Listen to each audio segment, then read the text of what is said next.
मुंबईमध्ये अनेक व्यावसायिकांना सध्या गॅस सिलेंडर मिळत नसल्याची ओरड मोठ्या प्रमाणात बघायला मिळत आहे.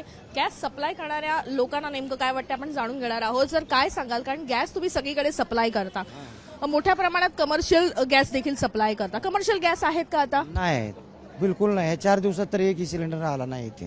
काय कारण काय सांगितलंय का? सांगितलंय ना, ते वरूनच बंद केलंय म्हणून सांगितलंय गव्हर्नमेंटने. बंद केलंय म्हणून. मग लोक तुम्हाला येऊन विचारतात? विचारतात, फोन करते ते विचारतात, पण आम्ही वरून बंद आहे त्यामुळे आम्ही इथे आला तर माल नेणार ना. इथे नाही आल्यावर आता कुठले सिलेंडर आहेत तुमचे? आता हे 14 kg वाले आहेत फक्त घरचे. घरचे ग्राहक लोकांसाठी खाली अवेलेबल आहेत.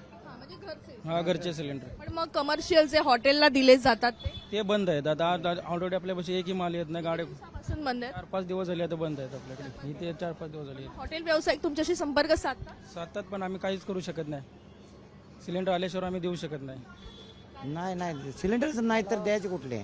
मग विचारतात कधी येणार. पण ते विचारतात की, पण आम्ही चालू होईल तेव्हा आणू बोलतो, एवढंच. ह्याच्यापेक्षा काय बोलू शकत नाही. हॉटेल व्यावसायिक आता तसं बघायला गेलं तर प्रत्येकाचं पोट हातावर असतं. तर करत असतील ते, त्यांचा पर्याय ते शोधत असतील की. हो पण आपल्याला फॉलो करावे लागणार आहेत.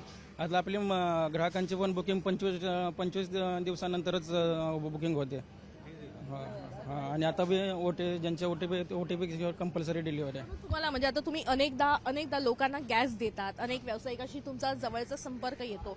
तुम्हाला विचारलं जातं की तुमच्याकडे अतिरिक्त असेल किंवा अतिरिक्त पैसे किंवा देऊन काही अतिरिक्त काही उपलब्ध काहीतरी ऑप्शन अवेलेबल आहे असं विचारलं जातं, पण आम्ही ते देऊ शकत नाही, काहीच करू शकत नाही. आम्हाला सक्त ताकीदच दिलेले आहे, एकही असं हे करायचं नाही.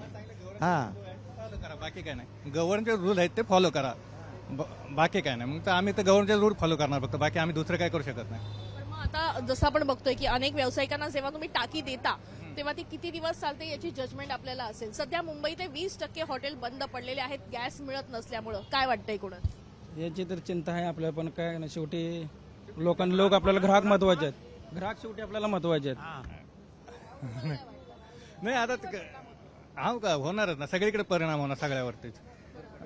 सगळ्यावर परिणाम होणार. हॉटेल बंद, तर बाकीचे हॉटेलमध्ये जेवतात त्यांचा परिणाम होणार, त्यांचा सगळा परिणाम होणार. आजच्या डेटला आपल्याला ग्राहक महत्वाचे आहेत. जसं आपण बघतोय की या ठिकाणी अनेकदा खरं तर गॅस डिलिव्हरी करणारे जे लोक आहेत त्यांना नेमकं काय वाटतं हे आपण जाणून घेतलेलं आहोत, कारण त्यांचा व्यावसायिकांशी थेट संबंध या ठिकाणी येतो. आणि आपण बघतोय की या ठिकाणी गॅस एजन्सीजच्या बाहेर मोठ्या प्रमाणात जी आहे ती ही गर्दी बघायला मिळत आहे. गॅस एजन्सीच्या इथे येऊन लोक कारण विचारतात की गॅसचा पुरवठा का केला जात नाही, तर गॅसचा पुरवठा हा वरच्या लेवलला खरं तर त्या ठिकाणी केला जाते. गेल्या 4 दिवसापासून एकही कमर्शियल गॅस हा दिला नसल्याचं या ठिकाणी या डिलिव्हरी बॉयज म्हणणं आहे. त्याच्यामुळे गेल्या 4 दिवसापासून खरं तर हा परिणाम आहे, आणि असाच जर परिणाम पुढे राहिला तर निश्चितच याचा मोठा परिणाम जो आहे तो व्यावसायिकांवर बघायला मिळणार आहे. कॅमेरापर्सन गणेश वैदेही काणेकर, साम टीव्ही न्यूज, मुंबई.